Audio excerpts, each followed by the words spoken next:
Hello दोस्तों, नमस्कार। स्वागत है आपका आज के करंट अफेयर के सेशन में। तो आज के करंट अफेयर का सेशन बहुत ही महत्वपूर्ण है क्योंकि इसमें बहुत अच्छे-अच्छे क्वेश्चंस लिए हैं हमने। तो चलिए देखते हैं पहला क्वेश्चन क्या है। हाल ही में किस राज्य सरकार ने जल सूचना केंद्र स्थापित करने का निर्णय लिया है? तो किसने लिया है? State water information centre. तो किस स्टेट ने किया है? ये ओडिशा ने किया है। किसने? ओडिशा ने। तो इसका राइट ऑप्शन क्या होगा? राइट ऑप्शन बी हो जाएगा। ओके, इसके बारे में जरा देख लेते हैं कि ओडिशा सरकार जल संसाधन डेटा समन्वय भंडारण और प्रसार के लिए राज्य जल सूचना केंद्र यानी स्टेट वाटर इंफॉर्मेशन सेंटर की स्थापना कर रही है, जिसमें जल संसाधन विभाग के तहत संचालित इसका उद्देश्य ओडिशा के लिए जल मौसम संबंधी डेटा पर, इसका हम कलर चेंज कर लेते हैं, जल मौसम डेटा पर एक व्यापक भंडार बनाए रखना है, यानी जो जल का संरक्षण किया जाए और इसमें केंद्र में जल संसाधन प्रबंधन और डेटा प्रबंधन के विशेषज्ञ तैनात होंगे।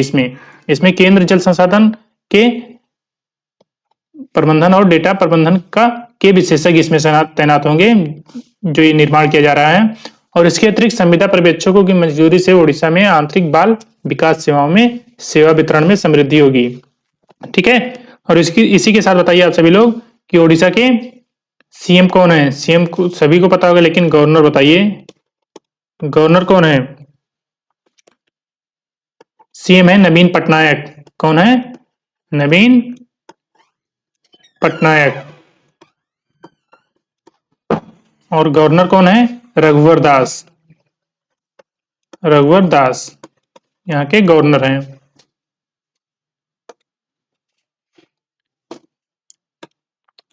नेक्स्ट चलते हैं। सिंदरी उर्वरक संयंत्र जो हाल ही में खबरों में था, किस राज्य में स्थित है? तो बताइए, सिंदरी फर्टिलाइजर प्लांट ये किस राज्य में स्थित है? तो ये है झारखंड में। कहां पर? झारखंड में है। और झारखंड में ये किसका उद्घाटन किए हैं? किसने? ये प्रधानमंत्री नरेंद्र मोदी जी ने भारत की यूरिया मांग को संबोधित करते हुए 1 मार्च 2024 को झारखंड में HURL सिंदरी उर्वरक संयंत्र को समर्पित किया है। यूरिया की खपत को देखते हुए ये झारखंड में प्रधानमंत्री नरेंद्र मोदी जी ने ये संयंत्र लॉन्च किया है। और इसमें कुछ डेटा दिया गया है, जैसे देश को 360 लाख मीट्रिक टन की यूरिया की जरूरत होती है, लेकिन 2014 में केवल 225 लाख मीट्रिक टन, तो यानी 65 लाख मीट्रिक टन कम उत्पादन हुआ था 2014 में। और सरकारी प्रयासों की बदौलत पिछले दशक में है, ये बढ़कर 225 से बढ़कर 310 लाख मीट्रिक टन हो गया। और मोदी जी ने 2025 तक और अधिक संयंत्रों को पुनर्जीवित करने, किसानों के लिए किफायती उर्वरक सुनिश्चित करने और तालचेर उर्वरक संयंत्र सहित स्थानीय युवाओं के लिए रोजगार के अवसर भी पैदा करने की योजना का खुलासा किया। यानी जब संयंत्र स्थापित होगा तो इसमें बहुत से लोगों को रोजगार भी मिलेगा। तो आप लोग इतना ध्यान रखिएगा कि प्रधानमंत्री मोदी जी ने झारखंड में इस सिंदरी उर्वरक संयंत्र उद्घाटन किया है। ठीक है, तो आप लोग जरूर ध्यान रखिएगा। इंग्लिश में है, जिसको इंग्लिश में देखना हो इंग्लिश में देख लीजिए। नेक्स्ट क्वेश्चन है, हाल ही में कौन सा राज्य ABPMJAY के तहत 5 करोड़ आयुष्मान कार्ड जारी करने वाला पहला राज्य बन गया है? तो आरोग्य भारत के तहत प्रधानमंत्री जन आरोग्य योजना के तहत 5 करोड़ आयुष्मान कार्ड जारी करने वाला पहला राज्य कौन बन गया है? एक माइलस्टोन साबित किया है। किसने? उत्तर प्रदेश ने। उत्तर प्रदेश, इसका राइट ऑप्शन क्या हो जाएगा? राइट ऑप्शन सी हो जाएगा। उत्तर प्रदेश ने 5 करोड़ आयुष्मान कार्ड जारी करने वाला पहला स्टेट बन गया है। देखिए, उत्तर प्रदेश ने 5 करोड़ आयुष्मान कार्ड जारी करके एक मील का पत्थर स्थापित किया, जिसमें यह आयुष्मान भारत प्रधानमंत्री जन आरोग्य योजना के तहत ऐसा करने वाला पहला राज्य बन गया है। तो ये क्वेश्चन जरूर आएगा। और राज्य में 5 करोड़ 17 लाख 920 कार्ड जारी किए हैं, जिसमें 3,07,016 अस्पतालों में और 74,38,2,304 व्यक्तियों को प्राप्त हुआ है। ठीक है, तो ये डेटा याद रखिएगा। नेक्स्ट क्वेश्चन है, हाल ही में खबरों में रहा अमराबाद टाइगर रिजर्व किस राज्य में स्थित है?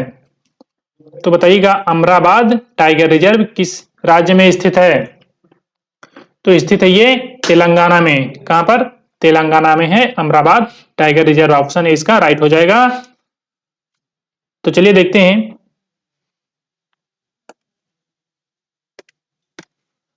अमराबाद हालिया में देखिए भारत में तेंदुओं की जो अभी रिपोर्ट आई है, तेंदुओं की गणना की गई है, उसके अनुसार तेलंगाना के अमराबाद टाइगर रिजर्व में तेंदुओं की आबादी में काफी वृद्धि हुई है और ये 2611.4 वर्ग किलोमीटर में ये टाइगर रिजर्व फैला हुआ है। यह भारत का सबसे बड़े बाघ अभ्यारण्यों में से एक है और इसका जो कोर एरिया है वो दूसरा सबसे बड़ा है। और ये पहले ये पार्ट हुआ करता था आंध्र प्रदेश के, जब से आंध्र प्रदेश से ये तेलंगाना अलग हुआ है तो ये पार्ट जो श्रीशैलम टाइगर रिजर्व का था ये अलग होकर ये अमराबाद टाइगर रिजर्व बन गया। ठीक है, और नागर कुर्नल नलकोंडा जिलों में स्थित है ये। नेक्स्ट क्वेश्चन है,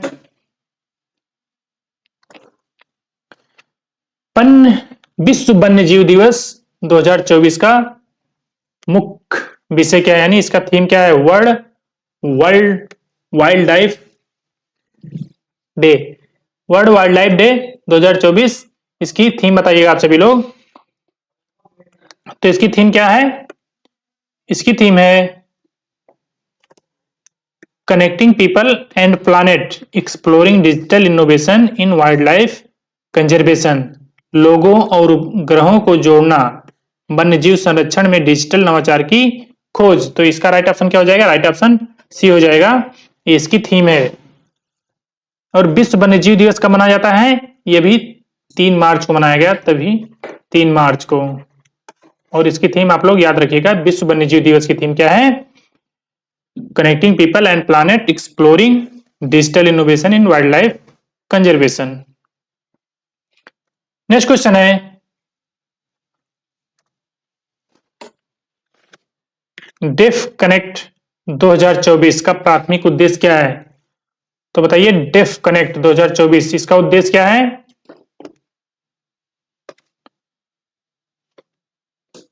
इसका उद्देश्य है इनकरेजिंग इंडिजिनस डिफेंस इनोवेशन। ठीक है, स्वदेशी रक्षा नवाचार को प्रोत्साहित करना। भारत में जो मिसाइल वगैरह बनाए जाते हैं वो स्वदेशी रूप से इनका निर्माण हो, इसलिए ये इसकी विषय रखा गया है डेफ कनेक्ट 2024 का। तो राइट ऑप्शन क्या हो गया? राइट ऑप्शन सी हो गया। इसमें देखिए, रक्षा मंत्री राजनाथ सिंह ने 4 मार्च 2024 को नई दिल्ली में डेफ कनेक्ट 2024 का उद्घाटन किया। इस योजना का उद्देश्य स्वदेशी रक्षा नवाचार को प्रोत्साहित करना और देश के रक्षा नवाचार प्रदेश में एक महत्वपूर्ण मील का पत्थर है। नेक्स्ट क्वेश्चन है, यार्स मिसाइल जो हाल ही में समाचारों में देखी गई, किस देश द्वारा विकसित एक अंतर महाद्वीपीय बैलिस्टिक मिसाइल है, यानी इंटरकॉन्टिनेंटल बैलिस्टिक मिसाइल। तो किसने डेवलप किया है यार्स मिसाइल? किसने किया? ये रसिया के द्वारा किया गया है। किसके द्वारा? रसिया के द्वारा। ये एक द्वीप से, एक महाद्वीप से दूसरे महाद्वीप तक ये मार करने में सक्षम है। तो चलिए इसकी खास बातें क्या है देख लेते हैं। रूस के रक्षा मंत्रालय ने RS-24 यार्स इंटरकॉन्टिनेंटल बैलिस्टिक परमाणु मिसाइल के हालिया सफल परीक्षण की पुष्टि की। अभी ये परीक्षण किया तो इसलिए ये खबरों में है। रूस द्वारा विकसित यार्स एक थर्मोन्यूक्लियर शस्त्र ICBM है, जिसकी यानी इंटरकॉन्टिनेंटल बैलिस्टिक मिसाइल, जिसकी रेंज क्या बताई गई है? जिसकी रेंज 12,000 किलोमीटर और 11,000 किलोमीटर से अधिक दूर के लक्ष्य को भेदन क्षमता, यानी 12,000 और 11,000 इसकी क्षमता बताई गई है। और यह कई स्वतंत्र रूप से लक्ष्य करने में हथियार ले जा सकता है। ये हथियार भी ले जा सकता है और मार भी अच्छे से कर सकता है। और इसकी रणनीतिक क्षमता जो है बढ़ाते हुए स्वतंत्र लक्ष्यीकरण और कई पुनः प्रवेश वाहनों को तैनात करने के लिए डिजाइन किया गया है। नेक्स्ट क्वेश्चन है, हाल ही में खबरों में रहा MH-60 और सीहाक क्या है? तो बताइए क्या है MH-60 और सीहॉक? तो सीहॉक से आप सी से समझ सकते हो कि ये समुद्र से संबंधित है। तो क्या है, maritime variant of the black hawk helicopter. तो ब्लैक हेलीकॉप्टर का समुद्री संस्करण है ये, ऑप्शन बी इसका राइट हो जाएगा। तो चलिए इसके बारे में क्या खास बातें हैं देख लेते हैं। भारतीय नौसेना ने 6 मार्च 2024 को INS गरुण, जो कि कोच्चि में ब्लैक हॉक हेलीकॉप्टर के समुद्री संस्करण MH-60 और सीहाक को चालू करेगी। कौन करेगा? INS गरुण। कहां पर है ये? कोच्चि में है। ठीक है, अमेरिकी सरकार के साथ समझौता फरवरी 2020 में ये हुआ था। सीहाक पनडुब्बी रोधी युद्ध, सतह रोधी युद्ध और खोज और बचाव के लिए सक्षम है और चिकित्सा, निकासी और ऊर्ध्वाधर पुनः पूर्ति जैसी भूमिकाओं के साथ नौसेना की समुद्री शक्ति को बढ़ाएगा। भारतीय परिस्थितियों में इसका कठोर परीक्षण किया गया और यह पारंपरिक और असम्मित खतरों को पूरा करने के लिए उत्पन्न हथियारों और एवियोनिक्स का दावा करता है। ठीक है, तो ये हमारे नेवल फोर्स की ताकत को और बढ़ाएगा। नेक्स्ट क्वेश्चन है, अदिति योजना जो हाल ही में समाचारों में देखी गई किस राज्य क्षेत्र से संबंधित है? तो साथियों बताइएगा अदिति स्कीम ये किससे संबंधित है? तो ये रक्षा से संबंधित है। किससे? डिफेंस सेक्टर से। तो इसका राइट ऑप्शन ए हो जाएगा।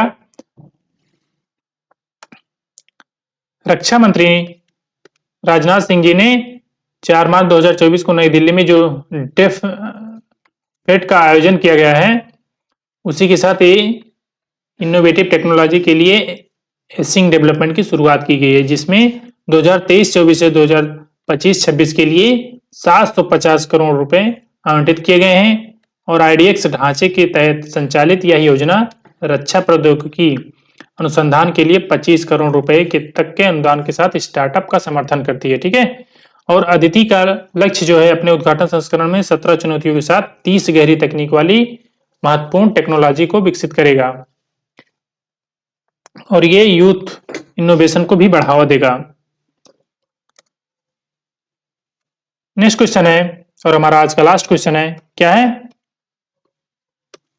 हाल ही में किस मंत्रालय को वित्तीय वर्ष 2023-24 के दौरान खातों में सर्वश्रेष्ठ प्रदर्शन के लिए पुरस्कार से सम्मानित किया जाएगा?